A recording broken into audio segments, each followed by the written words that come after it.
Alright, so in the last video we talked about what scientific notation was and the general format that we use, and then also some of the stipulations of that format.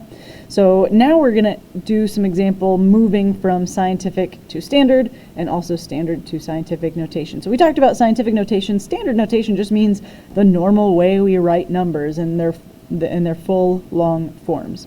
So let's start by going from a scientific notation number to a standard, a normal looking number. So here's our scientific notation example, 5.7 times 10 to the 8th power. So this is where I was saying your number here had to be between 1 and 10. This is between 1 and 10. And then here's our exponent, which is, in this case, positive.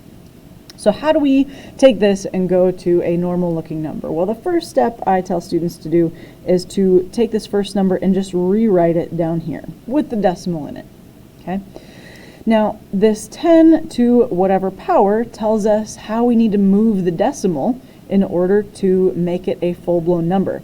If you multiply something by 10, basically you're just moving the decimal over one place. If we just had 5.7 times 10, it would end up being 57. I would just move the decimal place over one time. But since it's 10 to the 8th power, that tells me I need to move the decimal point 8 times. So that's what I'm going to do. I'm going to take this decimal and I'm just going to draw little lines to represent hops, moving that decimal over 8 times. So let's do that. 1, 2, 3, 4, 5, 6, 7, 8. Okay, so I'm going to draw a nice big decimal point there, kind of draw an X on that one because we don't need it anymore. And let's fill in all these empty spots here with zeros. Okay. Now I usually recommend, because this looks a little goofy with all the lines and stuff, let's rewrite it one more time. And we have 1, 2, 3, 4, 5, 6, 7 zeros here. So there's 1, 3, 4, 5, 6, 7. All right, and then because this number still looks a little bit goofy, it's helpful when we're writing a big number like this in standard notation to put those commas in there like we would to help us kind of understand what number we've got there. So we end up with, what is that, 570 million is our final answer. And I'll go ahead and circle that because that's my final answer. So that's all you got to do, is move your decimal point however many times this exponent tells you to. Just as a quick note, I'm going to label this one as scientific. That's our scientific notation. And this one as standard. Boom. All right, let's do another example. And really, this is going to be the same thing, except I want to show you what we would do with a negative exponent. So it's going to be 5.7 times 10 to the negative 8.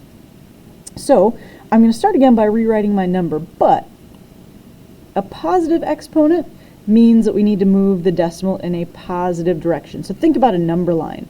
In a number line, your negative numbers are always on the left, your positive numbers are on the right. Well, that's kind of what we want to follow with our exponents as well. So since this was a positive exponent, we moved it to the right. Since this is a negative exponent, we're going to have to move the decimal to the left. So when I rewrite my 5.7, I already know that I'm going to have some space on the left-hand side of those. So I'm going to write my 5.7 over here to make sure I have plenty of room on the left-hand side of that number. Okay. So again, that negative means we have to move to the left. Here's where our decimal starts. Let's go ahead and move it over 8 places to the left.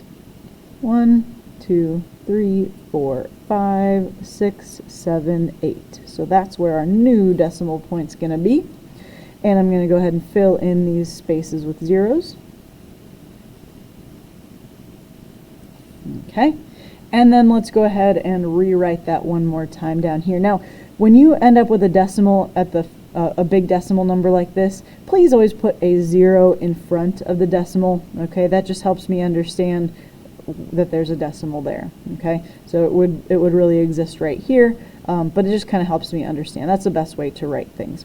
So after the decimal point, though, there's 1, 2, 3, 4, 5, 6, 7 zeros. So let's fill in 1, 2, 3, 4, 5, 6, 7 zeros, and then don't forget that 5, 7 at the end. And there is our full standard notation number. And we'll circle it because it's our final answer.